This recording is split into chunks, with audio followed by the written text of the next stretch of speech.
l'actualité de ce jeudi 28 octobre, on parle de Japon. On part tout de suite au Japon. La Banque du Japon a annoncé maintenir aujourd'hui sa politique monétaire. Elle prévoit que son inflation resterait inférieure à son objectif de 2% pendant au moins 2 ans de plus.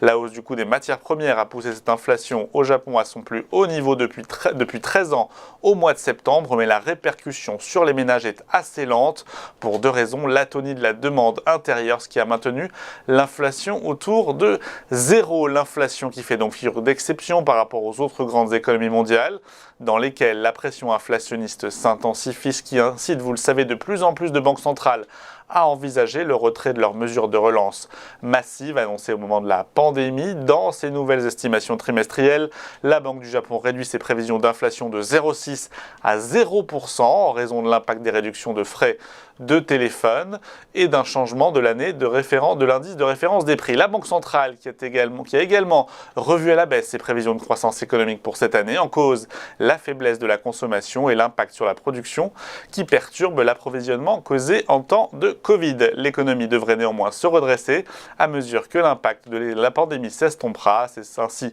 que tente de rassurer la Banque du Japon. Et le Nikkei, de son côté, indice phare de la bourse japonaise, il chute aujourd'hui de 1%. Voilà pour le panorama au Japon. On verra si la Banque centrale européenne adopte le même ton sur l'inflation ou sur la croissance. C'est jour de BCE aujourd'hui.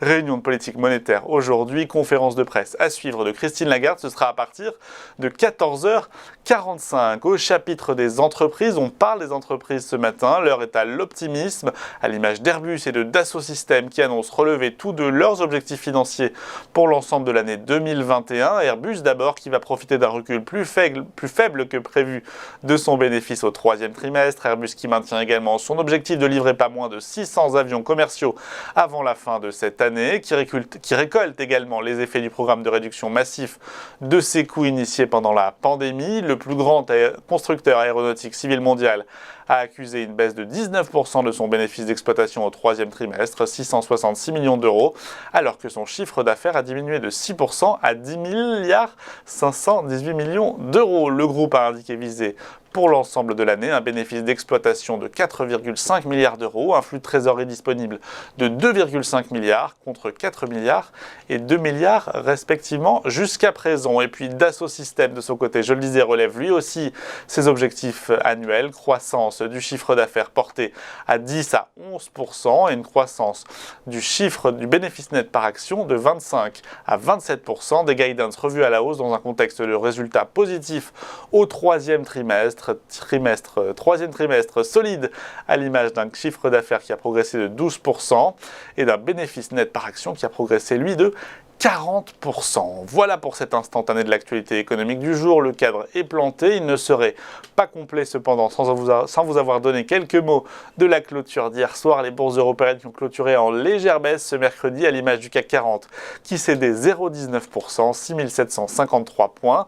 L'heure était donc à la prudence à la veille de ce grand rendez-vous de la Banque centrale européenne. Je vous en parlais à l'instant.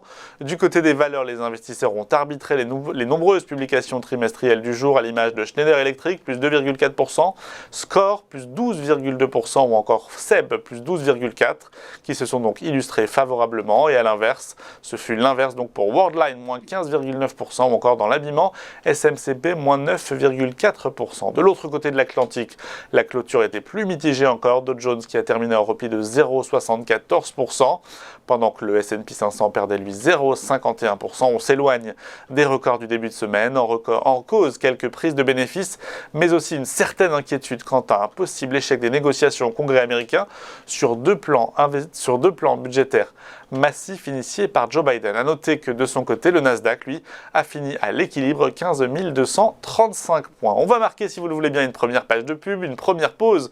Juste après, on vous fait vivre l'ouverture de la séance, une ouverture décryptée en direct par les équipes d'Interactive Trading. A tout de suite sur TV Finance.